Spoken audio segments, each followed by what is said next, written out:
안녕하십니까? 귀한 찬양 우리 전해주신 우리 집사님이신가요? 감사합니다.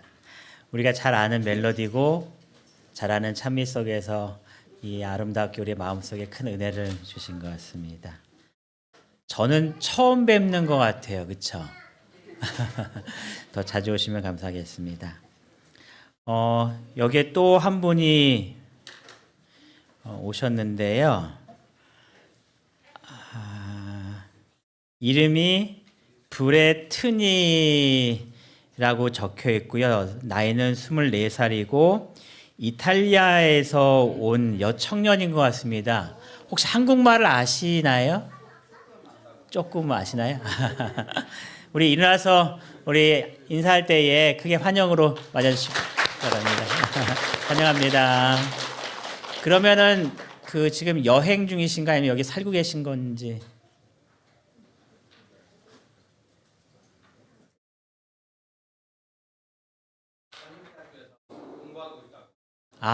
예, 아이고 환영합니다.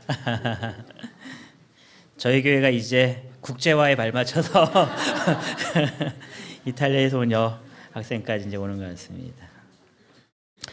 오늘은 베레아 사람들에게 배우는 교훈 3가지라는 제목으로 함께 말씀을 좀 나누려고 합니다. 오늘은 사도행전 17장에 있는 말씀을 나누려고 하는데요. 11월 26일 날 목회 데이터 연구소에서 설교의 의미에 대한 인식 조사를 좀 했습니다. 그래서 그거를 발표를 했는데요. 이 조사는 작년 11월 달에 조사한 건데 발표는 이제 24년 11월 26일 날 발표한 내용입니다. 2가지를 질문했습니다. 설교의 의미가 무엇일까라고 해서 첫 번째 질문은 설교란 교인에게 주시는 하나님의 말씀이다라는 것과 설교란 성경을 통해 삶의 방향을 제시해 주시는 목회자의 메시지이다 라고 이 2가지의 질문을 던진 다음에 나는 어떻게 생각하는지에 대한 설문조사를 했습니다. 뭐라고 다들 대답하셨을까요? 목회자의 대답과 성도들의 대답은 좀 달랐습니다. 몇 프로를 차지하는지에 대한 프로테이지인데요. 평신도들이, 그러니까 교인들이 답한 내용을 보면 교인에게 주시는 하나님의 말씀이라고 생각하시는 분들은 57%가 나왔고요. 성경을 통해 삶의 방향을 제시해주는 목회자의 메시지다라고 생각하시는 분은 42%였습니다. 그러니까 대략적으로 나눌 때에 10명 중에 6명은 하나님의 말씀이라고 들었고 4분은 목사님이 우리에게 주시는 삶의 교훈을 주는 좋은 이야기야라고 설교를 듣고 있다라는 이야기입니다. 여러분은 둘 중에 어느 쪽이십니까? 한 글을 읽다 보니까 한 목사님이 이러한 글을 좀 남겼어요. 예배는 한 사람의 설교를 듣고 돌아가는 시간이 아니라 영광되고 존엄하신 하나님의 손길에 의해 내 영혼이 만져지는 시간입니다. 하나님이 찾아오는 사건과 만지심이 예배 시간에 경험되어야 합니다. 이렇게 이야기했어요. 이 구절을 쭉 읽어보면서 마음속에 와닿는 게 많았습니다. 하나님께서 찾아오십니다. 그리고 하나님께서 우리의 마음을 어루만져 주십니다. 예배를 통해서 여러분이 찬양할 때에 하나님이 여러분의 마음속에 임재하시는 거고요. 여러분이 기도하실 때에 그 성령의 음성을 통하여서 하나님이 우리의 마음을 만져주시고요. 또 말씀을 통하여서 하나님께서 내게 찾아오셔서 나의 마음을 어루만져 주시는 그 시간이 어떤 시간이라는 거예요? 예배라는 시간입니다. 그래서 설교는 목회자의 이야기를 듣는 시간이 아니라고 계속 말씀드렸어요. 그렇죠?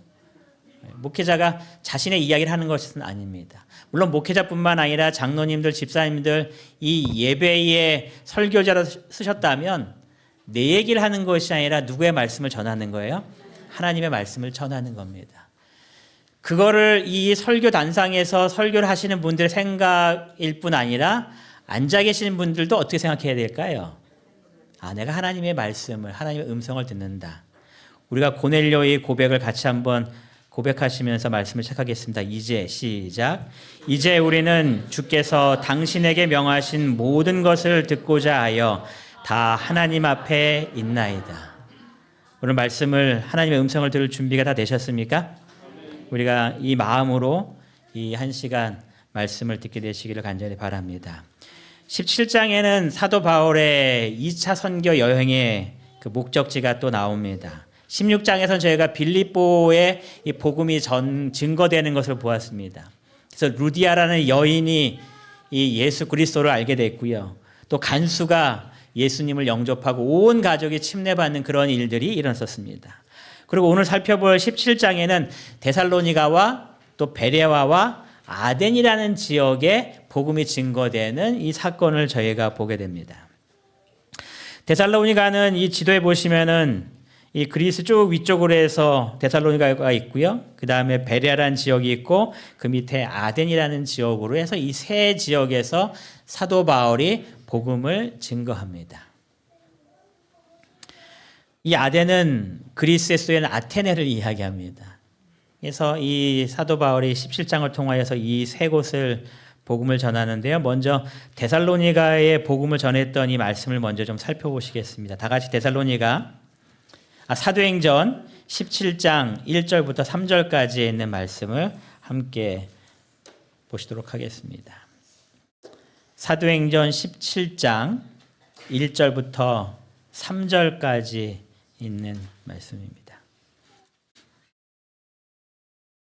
우리 브레튼이 옆에서 현세훈과 명찬인가요? 아주 수고하고 있습니다. 영어로 통해 계시냐고. 다 같이 하셨으면 1절부터 3절까지 같이 읽겠습니다. 그들이 시작. 그들이 암베볼리와 아볼로니아로 다녀가 데살로니가에 이르니 거기 유대인의 회당이 있는지라.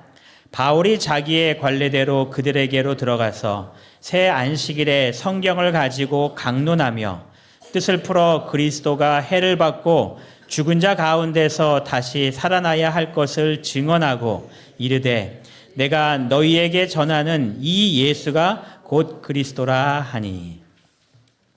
사도 바울이 데살로니가 회당에 들어갑니다. 그리고 성경을 가지고 그들에게 말씀을 전하기 시작합니다. 그가 어떤 내용을 전한가 보니까 3절이 이렇게 기록했습니다. 그리스도를 풀어 그리스도가 해를 받고 죽은 자 가운데서 다시 살아날 것이다라고 이야기하면서 그리스도에 대해서 쭉 이야기합니다. 그리스도는 헬라 말입니다. 이걸 히브리 말로 하면은 뭐로 바뀌어요? 메시아라는 이야기입니다. 그래서 그들이 그토록 기다린 메시아에 대한 이야기를 쭉 이야기하는 겁니다. 우리를 죄로부터 구원할 이 기름 부은 자 대신 이 그리스도에 대해서 구약 성경에 있는 내용들을 쭉 이야기합니다. 그리고 그 그리스도가 누구라고 밝혀주는 거예요? 예수였다라고 이야기하는 겁니다. 여러분, 그리스도는 이름이 아닙니다. 그렇죠? 예수가 이름이지 그리스도는 이름이 아닙니다. 이 땅에 오신 예수께서 바로 그리스도이시라는 것을 성경을 통해서 쭉 설명해 주는 겁니다. 너희가 그토록 기다렸던 메시아가 이 땅에 오셨는데 그분이 바로 예수 그리스도라고 이야기하면서 수많은 유대인들에게 복음을 전하기 시작하는 겁니다. 그래서 많은 사람들이 예수님을 발견하게 되는 이 사건이 데살로니가에 이르는 겁니다. 그가 그리스도를 이야기하는 것은 바로 모든 사람들이 그리스도를 기다리고 왔었기 때문에 그리스도에 대해서 증거하기 시작했습니다. 그런데 이 1절부터 3절까지 쭉 읽어보면 또 어떤 내용이 나오냐면 2절에 이렇게 이야기합니다. 바울이 자기의 관례대로, 무슨 말이에요? 습관대로, 행하던 대로 그들에게로 들어가 새 안식일에 성경을 가지고 강론했다라고 이야기합니다. 여러분, 신약 성경에 예수님 사후에 예수님의 제자들이 안식일을 지켰다라는 기록이 나오는 대부분의 성경처럼 사도행전입니다. 우리가 빌립보에 대한 사도 바울의 전도 여행을 봤을 때에도 그가 안식일에 기도처가 어디에 있는지에서 강가로 나갔다라는 말씀을 봤어요. 그래서 사도 바울이 이 안식일을 지켰다라는 기록이 계속 나옵니다. 그리고 2절에 새 안식일에 또 회당에 들어가서 관례대로 말씀을 가르치면서 안식일을 지켰다라고 이야기를 합니다. 이 말씀을 쭉 보면서 어떤 생각을 좀 하게 됐냐면, 사도 바울이 데살로니가 교회에 들어가서 그리스도를 이야기한 것과 같이 현재 우리 시대에 우리가 전해야 될 복음이 바로 이 성경 구절 가운데 있는 것이 아닌가. 여러분, 요즘 일요일날 예배드리는 장로교회, 감리교회 여러 교회들이 설교 단상에서 뭐라고 외치냐면, 여러분 안식일을 잘 지키셔야 됩니다라고 가르칩니다. 그래서 그들이 어떻게 말씀을 받아들이냐면, 내가 안식일을 잘 지키고 있다라고 그들이 생각하고 믿음 생활을 하고 있습니다. 요즘 교회의 추세입니다. 여러분들이 요즘에는 여러 방송을 통해서 설교를 들으실 수가 있으니까요. 들으시면 정말 그들이 그렇게 설교하십니다. 안식일을 잘 지키셔야 된다고. 여러분, 그럼 우리가 전해야 될 메시지는 뭘까요? 그 당시에 수많은 사람들이 이 예수 그리스도, 그 그리스도에 대해서 알았습니다. 하지만 그리스도가 누군지는 몰랐어요. 예수라는 건 몰랐어요. 그래서 사도 바울이 수많은 유대인들에게 너희가 그토록 기다리고 있던 이 그리스도가 예수라는 것을 알려주면서 이 복음을 그들에게 전해준 것처럼, 정말 안식일을 신실하게 지키려고 하는 수많은 그리스도인들에게 여러분들이 어떤 안식일을 가르쳐 주셔야 돼요? 성경에서 말하는 참 안식일이 어떠한 안식일인지. 안식일은 무슨 요일입니까? 안식일은 토요일입니다. 그건 절대로 변하지 않는 진리입니다. 그들이 안식일을 지키고 있다라고 이야기할 때 여러분들이 정말 안식일을 왜 지켜야 되는지에 대한 성경의 수많은 이야기를 하셔야 되는 겁니다. 우리가 출애굽기와 신명기를 통하여서 십계명을 봅니다. 그러면서 출애굽기를 통해서는 이 모든 것들을 창조하신 이 창조의 기념일로서 주신 것이 어떤 날이라는 것을 이해해요? 안식이라는 것을 이해합니다. 그래서 그들에게 가르치는 겁니다. 또 신명기 5장을 통하여서는 신명기서를 통하여서 또 십계명이 기록되는데, 거기에 대한 안식일에 기록이 되면은 애굽으로부터 구원받은, 그래서 죄로부터 구원받은 그 구속의 기념일이 안식일이다라고 우리에게 가르칩니다. 그 안식일을 가리키는 겁니다. 그리고 사도 바울이 그리스도가 예수라고 얘기한 것처럼 이 안식일은 토요일이라는 것을 여러분들이 가르쳐야 하는 겁니다. 사도 바울의 사명이 그리스도를 예수라 증거하는 것이었다면, 우리들의 사명은 많은 그리스도인들에게 안식일이 토요일이라는 것을 분명히 증거해야 하는 것이 여러분과 저의 사명이라는 것을 꼭 기억하게 되시기를 간절히 바랍니다. 수많은 사람들이 이 사도 바울의 말씀을 받아들입니다. 그래서 많은 그리스도를 믿는 사람들이 생겨나기 시작했습니다. 그때의 5절의 성경의 내용을 보면은 유대인들이 뭐 하기 시작해요? 시기합니다. 시기하고 질투합니다. 거의 똑같은 패턴으로 반복되죠. 근데 이 데살로니가에 있는 유대인들은 좀 나빴던 사람들 같습니다. 여기에 보니까 저자는 시장을 얘기하죠. 시장에 어떠한 불량한 사람들을 데리고 와서 때를 지어서 이 성을 소동을 막 일으키는 겁니다. 이게 좀 좋은 표현으로 불량한 사람들을 데려왔다라 표현하지만, 이거 말 그대로 하면 뭐 데려왔다는 얘기입니까? 깡패 데려왔다는 이야기입니다. 유대인들이 시장에 가서 거기서 아주 험난하게 생긴 그 깡패들 다 불러 모은 겁니다. 좀 더 심하게 말하면 폭력배들 지금 데려온 겁니다. 참 나쁜 사람들이죠. 유대인들 아닙니까? 하나님을 믿는 사람들 아닙니까? 그리고 또 보니까 야손의 집에 침입했다라고 이야기합니다. 침입했다는 얘기는 무엇일까요? 문 두드려서 안 나오면 돌아가는 것이 아니라 문을 부시고 그 집안에 들어가서 난장판을 벌렸다는 그 이야기입니다. 여러분, 우리들의 삶 속에 이런 일이 벌어지면은 좀 어떨까요? 여러분, 교회 내에서도 시기와 질투가 있나요? 그런 일이 있겠죠. 여러분, 이 데살로니가 유대인들처럼 그런 그리스도인이 되지 마시기 바랍니다. 우리의 마음속에 시기와 질투가 생기면 여러분 무릎 꿇고 기도하시면서 저의 삶이 그리스도인으로서 행하지 말아야 할 삶으로 벗어나지 않도록 저의 마음을 좀 변화시켜 달라고 끊임없이 기도하시기 바랍니다. 이 데살로니가 유대인들은 정말 불량한 사람들을 데리고 돌아와 소동을 일으키면서 하나님의 일을 괴롭히는 그러한 역할을 했던 사람들입니다. 여러분의 마음속에 이 유대인과 똑같은 마음으로 시기와 질투를 하고 있다면 어쩌면 우리도 지금 시대에 이 유대인들과 같은 동일한 일들을 하고 있는지도 모릅니다. 내 마음을 살펴보시면서 이 유대인들처럼 되지 않기 위해서 날마다 기도하시는 우리 모든 성도들 되시기를 간절히 바랍니다. 그러면서 이 유대인들이 이 바울과 디모데와 실라를 뭐라고 얘기했는가? 6절에 보면 이렇게 이야기했습니다. 천하를 어지럽게 하던 사람들이다 이렇게 이야기했습니다. 아주 천하를 아주 어지럽게 하는 그런 아주 나쁜 사람들이라고. 이거를 들으면 좀 억울하기도 한 것 같아요. 왜냐하면 여러분 바울이 천하를 어지럽게 하고 불편하게 하고 좀 안 좋은 일을 일으켰나요? 그런 거 아니란 말이에요. 그런데 지금 이 바울에 대해서 말하기를 천하를 어지럽게 하는 아주 나쁜 사람들이다 이렇게 이야기합니다. 비난하는 말하고 또 억울하게 느껴지는 그런 말이라고 생각됩니다. 그런데 이 말의 표현을 영어 성경에 보니까 이렇게도 표현했습니다. turned upside down이라는 표현을 썼어요. 천하를 이렇게 뒤집은 사람들이라는 겁니다. 이렇게 뒤집어 버린 겁니다. 천하를. 여러분 그런 표현 들어본 적 있으십니까? 무대를 찢었다. 뭐 젊은 애들 표현이죠. 무대를 부셨다. 그런 표현이 있죠. 그 표현이 무슨 말인가를 국어사전을 찾아봤더니 이렇게 기록합니다. 존재감과 실력이 너무 대단해서 그 무대가 감당하지 못해서 부서졌다는 겁니다. 그러니까 이 사람들이 갖고 있는 존재감과 실력이 엄청났다라고 표현하는 겁니다. 그것이 이제 무대를 찢었다, 무대를 부셨다라는 표현으로 쓰고 있더라고요.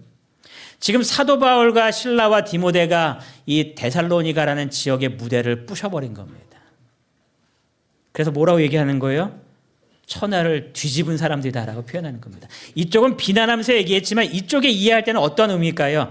정말 우리가 하나님의 복음을 증거할 때에 엄청난 능력으로 복음을 증거해서 이 세상이 지금 뒤집히겠구나라는 그런 생각인 겁니다. 제가 그래서 이 말씀을 보면서 어떻게 생각했냐면 야, 우리도 이런 칭호를 받으면 참 좋겠다. 우리가 이제 새로운 성전을 아름답게 짓고 이제 들어갔을 때에 수많은 사람들이 우리 성전을 바라보면서 천하를 뒤집은, 다르게 표현하면은 이문동을 뒤집은 교회가 여기 있다고. 이런 얼마나 참 감동이 있을까요? 엄청난 영향력으로 그 사람들에게 복음을 증거하는 그러한 교회로서 그쪽은 우리를 비방하겠지만 우리는 우리의 역할을 잘 증거하고 있구나라고 우리의 마음속에 느낄 수 있는 그런 큰 감동이 있는 교회가 되면 얼마나 좋을까요? 여러분 이러한 교회가 되기 위하여 기도하시기 바랍니다. 이 이문동 교회가 건축이 끝난 다음에 그냥 편안한 곳에서 정말 아주 아름다운 곳에서 편안하고 맛있는 거 먹으면서 예배드리는 그런 교회가 아니라 정말 이 교회를 통하여서 천하가 흔들릴 수 있는 그러한 교회가 되게 해달라고 기도하시기 바랍니다.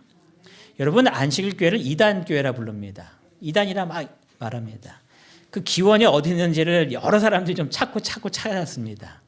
그래서 나온 답 중에 하나가 이것이었습니다. 여기는 지금 어떤 사이트냐면은 대한장로교 그 교단에 있는 그 웹사이트입니다. 거기에 보면 이단 사이비 대책위원회가 있는데요. 여기에 쭉 보면 밑에에 자그마한 이 부분에 뭐라고 기록되어 있냐면 이걸 좀 확대해 보면 이단 사이비 총회의 주요 결의한 내용들이 이렇게 쭉 올라와 있는 내용입니다. 이건 저희가 만든 것이 아니라 대한예수교 장로회에서 만든 사이트고 거기에 올려놓은 내용인데 이 4회 총회 때에 있었던 일입니다. 1915년도에 있었던 일인데요.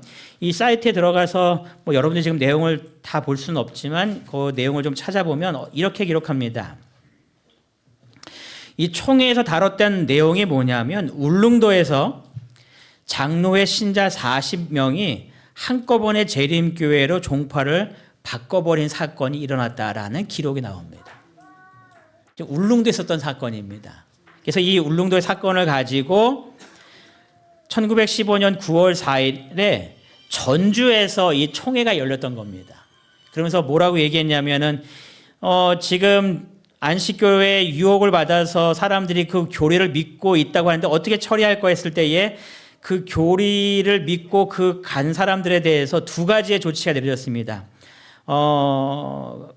그 교리가 옳지 않으니 그 사람들이 만약에 권면해도 듣지 않으면 면직시켜라가 첫 번째 토의였고요. 두 번째 내용이 그 사람들이 그것을 계속 받아들이지 아니하면 제명시켜라는 것이 두 번째 내용이었습니다.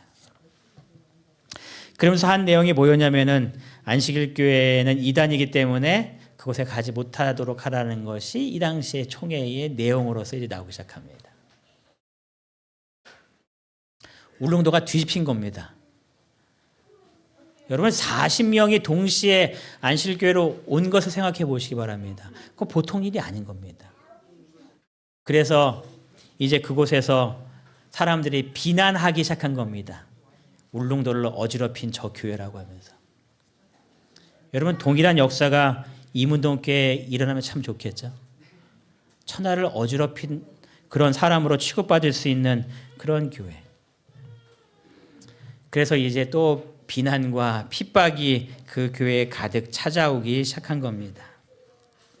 그래서 사도 바울이 그곳에 있을 수가 없기 때문에 두 번째로 이동한 것이 이 베레아라는 지역입니다. 너무나 위급한 사건이었기 때문에 언제 이동했는지 보니까 밤에 몰래 조용히 베레아로 이동한 겁니다. 잡히면 큰일 나기 때문에.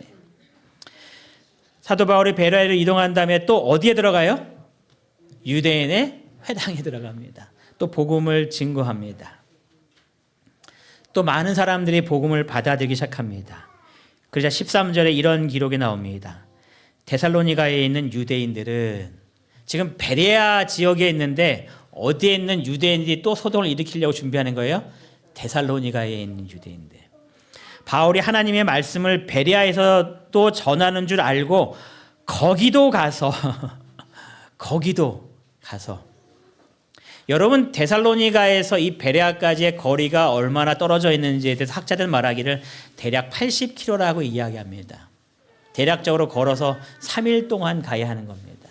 누가 돈 주면서 거기 가서 괴롭혀라고 한 것도 아닙니다. 자진해서 모여서 그곳에 가는 겁니다. 가서 무리를 움직여 소동하게 하거나 또 깡패들을 불러서 그 지역에 어려움을 주는 그런 일들이 또 하게 되는 겁니다. 사도 바울이 또 이동할 수밖에 없는 그런 일이 벌어집니다. 그래서 이동한 것이 아덴이라고 이야기합니다. 너무 급하게 이동했기 때문에 실라와 디모데가 함께 동행할 수가 없었습니다. 그래서 아덴에서 그가 디모데와 실라를 기다리고 있는데 그냥 있을 수 없으니까 이 아덴이라는 지역을 쭉 돌아본 겁니다. 그런데 보니까 그곳에 뭐가 가득해요? 우상이 가득한 것을 그가 봅니다. 이 시장을 걸어다 보니까 성경에 어떠한 표현이 있냐면 알지 못하는 신에게라고 쓴 표준말도 있는 겁니다. 신상이 쭉 있는데 이름들이 다 있는데 한 신상에 보니까 알지 못하는 신입니다. 이 신은 누군지도 모르는 겁니다. 어떠한 일을 하는지도 모르는 겁니다. 그런데 어쨌든 이 신도 뭐 하는 거예요? 섬기는 겁니다. 이런 겁니다. 여러분들이 뭐 드라마라든가 이런 데 보면 어떤 표현을 하면 어떤 사람이 굉장히 위급한 상황에 처했습니다. 그러니까 신을 막 찾습니다. 그럴 때 하나님, 알라신, 부처님 뭐 이렇게 막 찾으면서 아무나 좀 절 좀 도와주세요. 이렇게 하는 거 보신 적 있으신가요? 그렇게 기도하는 겁니다. 많은 신들을 쭉 이야기하는데 혹시 빼앗겨 놓은 신이 있어서 그 신이 우리에게 어려움을 주면 안 되니까 알지 못하는 신도 이야기하면서 아무런 어려움이 없도록 그들이 하는. 그래서 어떻게 이야기하고 있냐면요. 아테네에는 그 신들이 3만 개 이상의 신이 있었다고 이야기해요.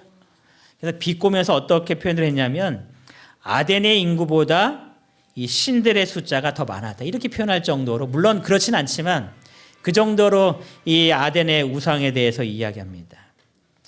여러분 인도에도 신이 많을까요? 인도에도 신이 많아요. 인도에 있는 배진성 목사가 선교사로 이렇게 중간중간에 오는데 한 번 어떤 얘기했냐면 인도에는 정말 신이 많다고 이야기합니다. 걸어다니다 보면 다 걸리는 게 신이다라고 이야기해요. 신이 도대체 이 얼마나 많은지 힌두교의 신에 대해서 기록한 내용을 보면은 신의 숫자가 3억 3천만이 넘는다 이렇게. 인도어의 신입니다. 3억 3천만이 넘는 겁니다. 사도 바울이 이제 그런 지역에 간 거죠. 물론 여기는 인도가 아니라 그리스도 아테네지만 수많은 신들이 있는 것을 그가 본 겁니다. 그래서 여기에 보면은 그의 마음이 격분했다라고 기록합니다.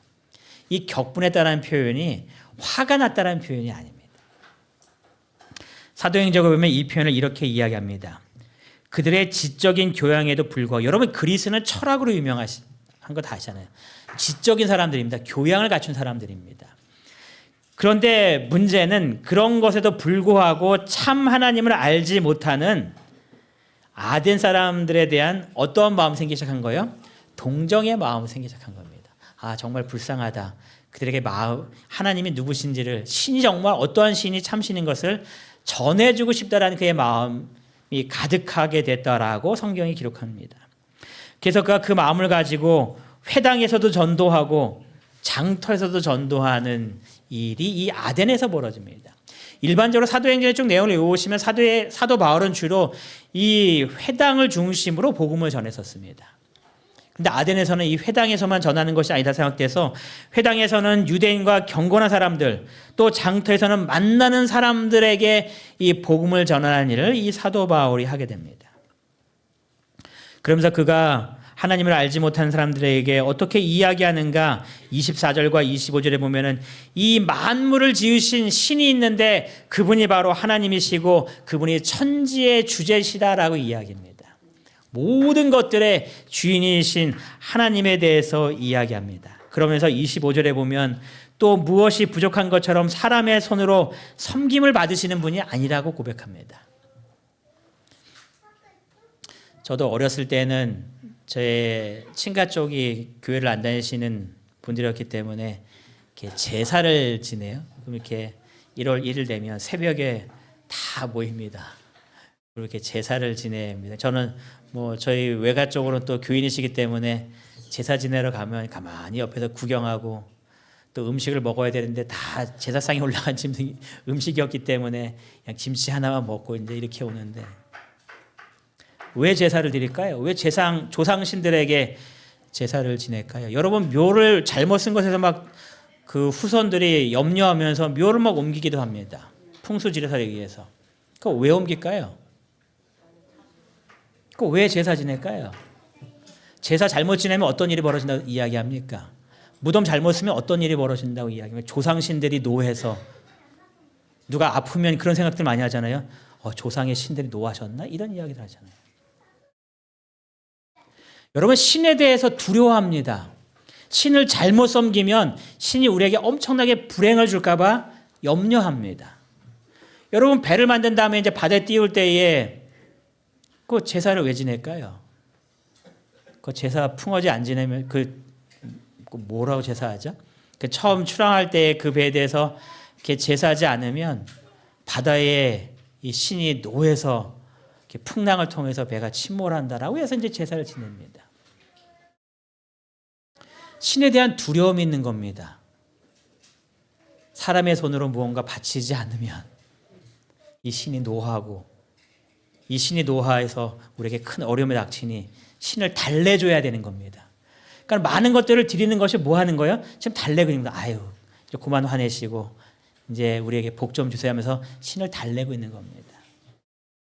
사도 바울이 이야기하면서 그런 신이 아니라고 이야기하는 겁니다. 온 우주를 창조한 신이 있는데 그 신은 사람의 손으로 섬김을 받는, 무언가 부족해서 공급받지 아니하면 힘들어하는 그런 신이 아니라고 이야기하면서 이렇게 말합니다. 만민에게 생명과 호흡과 만물을 주시는 이시다라고 이야기하면서, 하나님이라는 존재는 우리가 달래야 되는 그런 신이 아니라, 분노하는 신이 아니라 우리에게 많은 것들을 주시는, 모든 것들을 공급해 주시는 사랑이 많으신 하나님이시라는 것을 사도 바울이 증거하는 겁니다. 그리고 27절에 이렇게 이야기합니다. 그는 우리 각 사람에게서 어떻다고요? 멀리 계시지 않다는 이야기입니다. 멀리 계시지 않다는 이야기는 무슨 말일까요? 내 가까이 계신다라고 이야기하는 겁니다. 내가 손을 뻗으면 손 닿을 수 있는 그 거리에서 항상 나와 동행하시는 분이 온 우주를 지으신 창조주 하나님이시라고 그 하나님을 소개하는 겁니다. 그들이 무언가 하지 아니하면 나에게 수많은 어려움에 닥치는 그런 무서운 신에 대한 그 모든 생각들을, 아니 그러한 신은 잘못된 신이고 참 하나님이 있는데 그분은 우리에게 모든 것들을 공급하신 하나님이라고. 그래서 28절에 이렇게 이야기합니다. 그를 힘입어 살며 기동하며 우리는 존재한다고 말합니다. 하나님을 힘입었기 때문에 우리는 살고 있고 움직이고 있고 그래서 우리가 존재하고 있다라고 이야기합니다. 하나님이 안 계시면 우리는 움직일 수도 없고 존재할 수도 없는 그러한 존재임을 고백하면서 그 하나님에 대한 이야기들을 이 아덴에 있는 수많은 사람들에게 복음을 증거하는 겁니다. 결과가 어땠을까요? 그들이 믿는 그런 두려운 하나님이 아니라 정말 우리의 모든 것들을 풍족히 채워주시는 참 하나님, 알지 못하는 신이 누구였는가를 사도 바울이 분명히 알려준 겁니다. 어떤 일이 벌어졌을까요?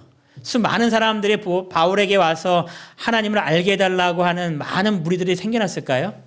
성경에 보면 이런 기록이 나옵니다. 몇 사람이 그를 가까이하여 믿으니. 결과가 뭐예요? 몇 사람이었습니다. 그래서 이것을 실패라고 얘기하면 좀 말이 좀 안 맞긴 하지만 일반적으로 사람들이 평가할 때에 아덴에서의 바울의 복음은 실패했다 이렇게 이야기합니다. 많은 지역에서 수많은 사람들이 복음을 믿고 그로 인하여서 핍박받던 이 바울이었었는데 이 아덴에서는 소수의 사람들만이 복음을 받아들입니다. 그리고 이 바울은 이 아덴을 떠납니다. 왜 아덴에서는 그렇게 많은 사람들이 예수님을 영접하는 일이 벌어지지 않았을까요? 진정한 신이 누구인지를 분명히 알려줬고 내가 믿는 두려운 하나님이 아니라 정말 우리 하나님이 어떠한 좋으신 분인지를 분명히 그들에게 알려줬는데도 불구하고 그들은 왜 하나님 믿기를 거부했을까요? 아덴 사람의 모습에 대해서 이렇게 기록합니다. 사도행전 239페이지에 보면 사람들이 전적으로 자신의 업적에 뭐하고 있을 때요? 자족하고 있을 때. 자신의 업적에 자족하는 겁니다. 그들이 필요로 하는 것은 거의 없다. 하나님께서 그들을 위하여 해주실 일이 거의 없다라는 겁니다. 그들의 마음을 딱 닫아버리고 있는 겁니다. 내가 한 것에 대해서 만족하고 있는 겁니다. 이만하면 됐기 때문에 더 이상 뭐 필요가 있겠어라고 그들이 생각하고 사는 겁니다. 여러분 교회 다니시면서도 혹시 내가 이뤄놓은 수많은 업적 때문에 자족하는 마음을 가지고 교회에서 살고 계시진 않습니까? 제가 어렸을 때 꽤 자족했습니다. 동중하나회 내에 손꼽히는 대형 교회 중에 하나였습니다. 그 교회가 개척할 때에 저희가 그 교회의 초창 멤버로 있었습니다. 물론 저는 뭐 초등학교 안 다닐 때였나? 하여튼 뭐 어렸을 때였기 때문에 뭐 저는 창립 멤버에 뭐 한 것도 없지만 어쨌든 저희 부모님은 그 교회가 세일될 때에 와서 이제 했던, 그러면서 제가 항상 머릿속에 어떤 생각을 갖고 외쳤는가, 저 오른쪽에 있는 산들리아는 누가 있는지 알아? 하면서 자족했습니다. 저거 우리 엄마 아빠가 한 거야. 그 큰 교회 아름다운 그 샹들리아를 이쪽 거는 우리 부모님이야. 얼마나 교만했을까요? 그 어린 초등학교가 됐나 안 됐나 그 또래의 학생이 그런 생각을 품고서 교회를 다니고 있으니 얼마나 교만했을까요? 스스로 만족한 겁니다. 이 정도 헌신할 수 있어라고 만족한 겁니다. 나는 이만큼 일한 사람이야 라고 스스로 생각하는 거죠. 혹시 여러분들의 마음속에서도 그런 마음을 품고 있지는 않습니까? 내가 이 교회에서 행한 것이 얼마나 많은데, 내가 지금까지 헌금한 것이 얼마나 많은데, 내가 봉사한 것이 얼마나 많은데, 내가 하나님을 위해서 한 일이 얼마나 많은데, 새벽기도 열심히 하면서 내가 이렇게 열심히 기도하고 있는데 하면서 스스로 자족하면서 살고 있지는 않으신가요? 아덴 사람의 모습은 이랬다는 겁니다. 만족한 겁니다. 더 이상 필요한 것이 없는 겁니다. 하나님도 나에게 더 이상을 해줄 것이 없다는 겁니다. 여러분 우리의 마음속에 자족하는 마음이 있을 때에, 자신의 업적에 자족하는 마음이 있을 때에 우리도 아덴 사람처럼 된다는 것을 기억하시기 바랍니다. 우리가 기억해야 될 것은 자신의 업적이라고 얘기하고 있지만 이 업적은 다 뭐예요? 하나님께서 우리에게 주신 겁니다. 아덴 사람들에게 이야기할 때에 사도 바울이 그랬잖아요. 우리가 그를 힘입어 살며 기동하고 존재한다고 얘기했습니다. 만물을 우리에게 주신다라고 사도 바울이 이야기했습니다. 우리의 업적이 있을까요? 없을까요? 우리의 업적은 없다라는 겁니다. 아덴 사람의 모습에 또 이런 모습을 기록합니다. 사도행전 240페이지인데요. 같이 한번 읽겠습니다. 복음이 시작. 복음이 아덴인들 중에서 비교적 성공을 얻지 못한 이유를 지성과 인간의 지혜를 자랑하는 그들의 교만에서 찾을 수 있을 것이다.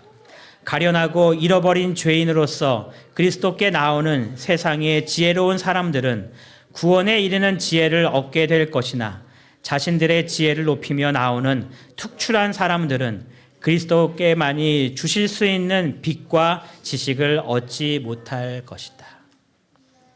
아덴에서 비교적 성공하지 못한 이유를 이렇게 설명합니다. 사도 바울의 문제가 아니었습니다. 아덴 사람들의 문제였습니다. 그들이 복음을 받아들일 수 있는 그런 마음이 조금 더 열리지 않았는데 그것은 그들의 교만에서 찾을 수 있었다라고 이야기합니다. 하나님 앞에 겸손한 그리스도인들이 되시기를 바랍니다. 그래서 복음이 증거될 때에 그 복음을 영접할 수 있는 성령의 음성이 나에게 들려올 때에 그 음성을 거부하지 아니하고 음성에 순종할 수 있는 이문동교회 성도님 되시기를 간절히 바랍니다. 그런데 이 아덴에 오기 전에 베리아는 좀 달랐습니다. 베리아에 대한 기록은 이런 기록입니다. 베리아에 있는 사람들은 데살로니가에 있는 사람들보다 더 너그러워서 하면서 쭉 이야기 시작합니다. 이 베리아 사람이 얼마나 좋았는지에 대해서 이야기할 때에 누구와 비교하고 있어요? 데살로니가에 있는 사람과 비교합니다. 그럼 데살로니가는 어떠한 사람들이었는가? 데살로니가전서 1장 7절에 보니까 모든 믿는 자의 본이 되었다라고 이야기합니다. 데살로니가 교인들을 이야기하는 겁니다. 모든 믿는 자의 뭐가 되었다고요? 본이 된 사람들이었다는 겁니다. 극찬인가요? 극찬이죠. 어떻게 신앙했는지 정말 그 사람들 바라보면서 사도 바울이 이야기합니다. 너희들은 모든 믿는 자들의 본이 되었다고. 정말 훌륭한 신앙의 삶을 산 사람들이었다는 겁니다. 또 8절에 그들에 대해서 이렇게 기록합니다. 하나님을 향한 너희의 믿음의 소문이 각처에 퍼져 있었다. 그들에 대한 소문이 각처에 쫙 퍼진 겁니다. 얼마나 믿음 생활을 헌신적으로 열심히 잘하고 있는지 소문이 막 주변으로 퍼져나가기 시작했다는 겁니다. 그런 평가를 받고 있는 사람들이 데살로니가에 있는 성도들이었다는 겁니다. 그런데 말하면서 베레아에 있는 사람들은 그들보다 더 훌륭했다라고 이야기했으니 베레아인 사람들의 신앙은 더 훌륭한 사람들이었겠죠. 첫째, 그들의 모습에 대해서 이렇게 이야기합니다. 그들은 너그러운 사람들이었습니다라고 이야기합니다. 이 너그러운 사람들이었다라는 표현을 여러 가지 다른 표현들이 있는데 그중에 다른 성경의 번역에 보면 더 신사적이어서 예전에 이런 표현을 썼었죠. 지금 번역된 거 말고 예전 번역은 여러분 성경실 읽었을 때 베레아에 있는 사람들은 더 신사적이어서 이렇게 기록했습니다. 그것이 원어적으로 맞는 표현입니다. 더 신사적이고 더 교양이 있고 고상한 사람들이다라는 그런 것이 원래 원어적인 그런 의미입니다. 그런데 실제적인 의미에 있어서는 여기에 있는 표현이 더 실제적인 의미입니다. 원어적인 그냥 단어적인 표현은 신사적이고 교양이 있고 이렇게 뭐 그런 어떤 있는 사람들인데 의미상으로는 더 너그러운 표현입니다. 이 너그럽다는 표현은 자상하다는 표현이 아니라 복음을 수용할 수 있는 열린 마음을 가진 사람들이었다라고 이야기합니다. 편협한 것이 아니라 수용할 수 있는 그러한 마음이 넓은 그런 사람이었다는 겁니다. 여러분 토의할 때에 어떤 사람들이 제일 무섭다라고 얘기하냐면은 책 한 권 읽고 와서 토의하는 사람이 제일 무섭다라고 이야기합니다. 다른 사람들은 2권, 3권, 10권 이렇게 와서 막 토의하고 있는데 이 사람은 한 권만 읽고 온 겁니다. 그리고 자기가 맞다고 막 주장하는 겁니다. 이길 사람이 없다라는 거예요. 그 사람이 주장하는 것이 맞아서 이야기할 수 없는 것이 아니라 편협하기 때문에. 한 권만 읽고 그거 갖고 막 주장하는 겁니다. 근데 이런 사람들은 여러 권 읽고 왔기 때문에 이것도 있고 이것도 있는데 아니라는 겁니다. 베레아 사람들은 이 모든 것들을 다 이해할 수 있고 넉넉히 받아들일 수 있는 그러한 그리스도인들이었다는 겁니다. 그래서 이 베레아 사람들의 이 모습을 이야기하면서 우리가 복음을 받아들일 수 있는 그런 열린 마음으로 이 복음을 받아들여야 된다라고 이야기합니다.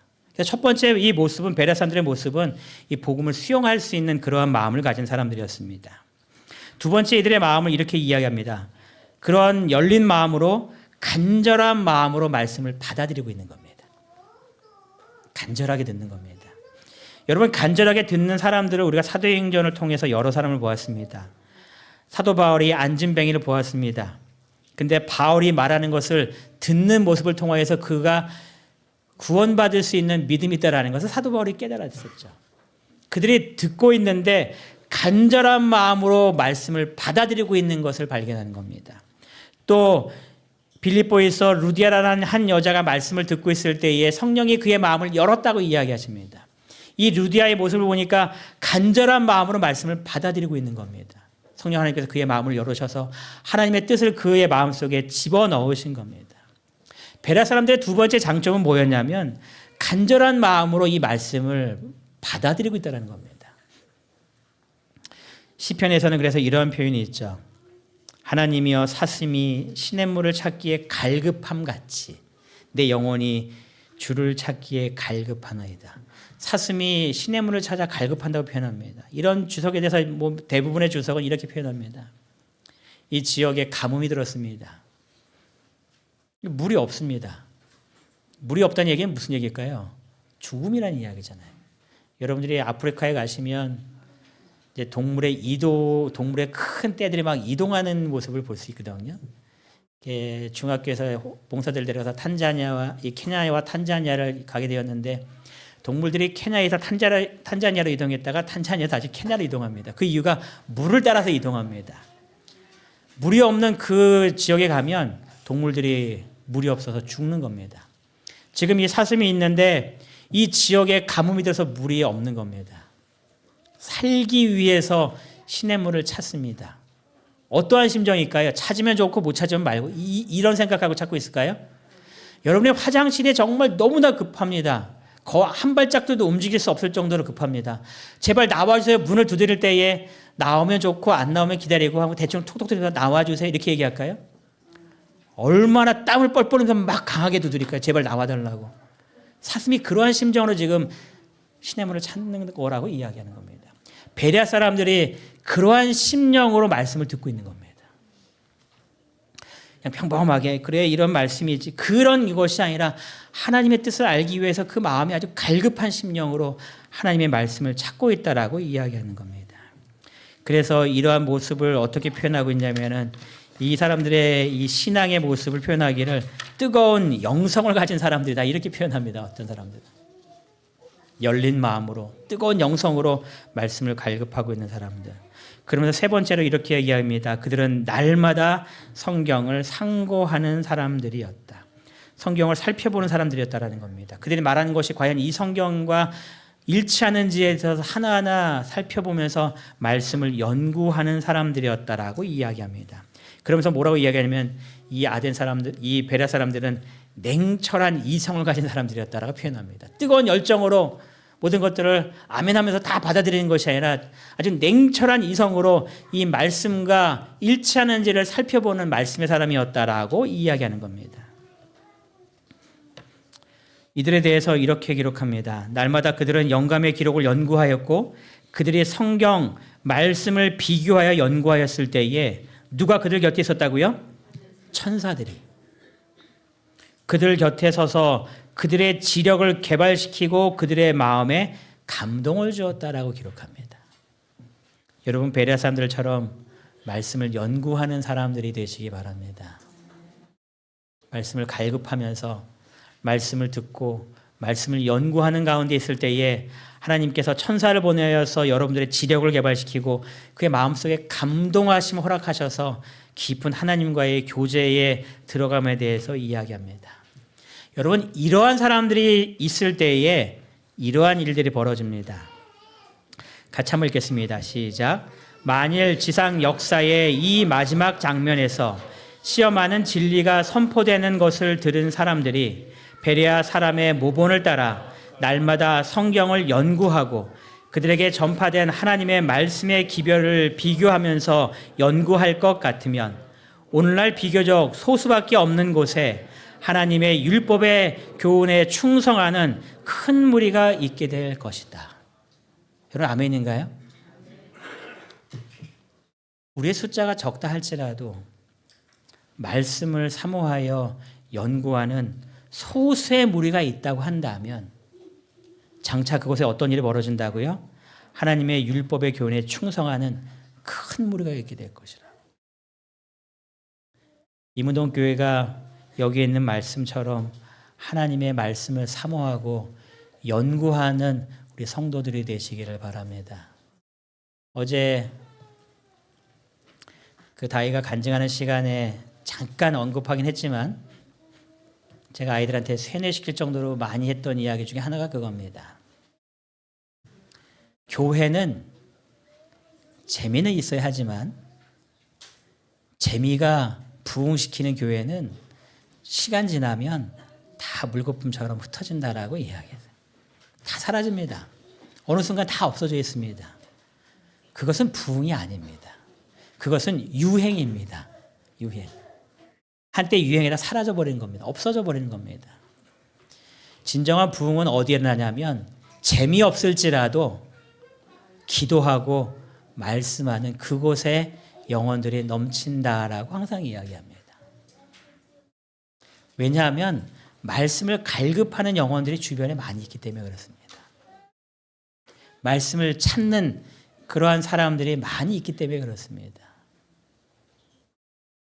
그래서 우리 교회가 정말 말씀을 연구하고 기도하는 데 열중하는 교회가 된다면 소수밖에 없는 곳에 하나님의 율법에 충성하는 큰 무리가 모이게 되는 놀라운 부흥의 역사를 우리가 경험하게 됩니다.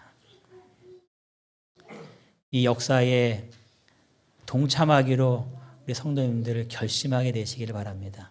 여러분 이러한 결심이 우리 전체가 결심하지 않아도 저는 전혀 문제가 없다고 생각합니다. 결심하는 한 사람만 있다면 그 사람을 통하여서 하나님께서 어떤 부흥의 역사를 이루시는지를 우리가 분명히 목격하게 될 겁니다. 이무동 교회가 새로 건축이 되는 것으로 만족하는 것이 아니라 이렇게 말씀을 사모하고 간절히 기도하는 가운데에 하나님께서 준비된 영혼을 이곳에 풍성히 보내주셔서 말씀으로 하나 되는 그러한 놀라운 역사가 일어나게 되는 교회가 되기를 간절히 바랍니다. 이러한 사람들은 삶의 모습이 좀 다릅니다. 실무교훈에 있는 내용을 보니까 이런 기록이 있습니다. 때때로 하나님의 말씀이 사람의 유전과 후천적으로 이루어진 품성과 생활 습관과 뭐 할 때가 있다고요? 충돌할 때가 있다. 여러분 그럴 때 있죠? 말씀을 볼 때에 이건 좀 나와 좀 힘든 것 같아. 이렇게 따라가기 어떻게 살지 하면서 우리의 삶 속에 좀 이렇게 말씀이 충돌할 때가 있습니다. 여러분 그때 어떻게 하십니까? 좀 말씀이 충돌하는 것을 내 스스로 느꼈습니다. 이거 충돌하고 있는데 같이 한번 보겠습니다. 그러나 시작. 그러나 그 좋은 마음밭을 가진 청중은 하나님의 말씀을 받아들일 때에 계시된 모든 요구 조건을 다 받아들인다. 그러고는 그의 모든 습관과 간습과 행위를 하나님의 말씀에 복종시킨다. 이 말씀대로 사시기 간절히 바랍니다. 충돌이 있을 때에 정말 좋은 마음밭을 가진 청중들은 모든 조건들을 다 받아들일 뿐만 아니라 그 습관과 간습과 행위를 하나님의 말씀에 무엇시킨다고요? 복종시키는 겁니다. 그것이 말씀을 사모하는 베레아 사람들의 모습이었다는 겁니다. 말씀을 살피면서 충돌이 났을 때에 난 그래도 내 삶이 좋아라고 하는 것이 아니라 하나님의 말씀에 전적으로 넙적 엎드리는 겁니다. 그리고 그 말씀에 따라 사는 겁니다. 여러분 그러니 하나님께서 영혼을 부어주실까요? 안 부어주실까요? 부어주실 수밖에 없는 겁니다. 하나님을 신실하게 믿는 하나님의 백성들 생겨나는 곳인데 왜 그곳에 하나님께서 사람을 불어넣어 주지 않겠습니까? 이문동 교회가 이런 교회가 되어야 합니다. 전적으로 말씀을 따라가는 그러한 교회. 이럴 때 어떤 일이 벌어지는가? 좀 길지만 또 다시 한번 읽겠습니다. 하나님의 시작. 하나님의 말씀을 듣고 지키는 자들은 순종의 열매를 맺게 될 것이다. 마음속에 받아들이는 하나님의 말씀은 그들의 선행 속에 나타날 것이다. 그 결과로 그리스도와 같은 품성과 생애가 그들의 품성과 생애에 나타나게 될 것이다. 우리가 말씀에 전적으로 굴복하여 말씀을 따를 때에 우리의 삶 속에 그리스도의 품성과 그리스도의 생애가 동일하게 나타날 것임을 분명히 약속하고 있습니다. 우리의 삶이 이러한 삶이 되기를 바랍니다. 그래서 이제 장차 후에 사도행전의 내용에 우리의 삶이 기록될 때에 이문동교회 성도들은 더 너그러워서 간절한 마음으로 말씀을 받고 이것이 그런가 하여 날마다 성경을 상고하는 사람들이었다라는 기록을 남기는 우리 모든 성도들 되시길 바라면서 오늘 말씀을 마치겠습니다.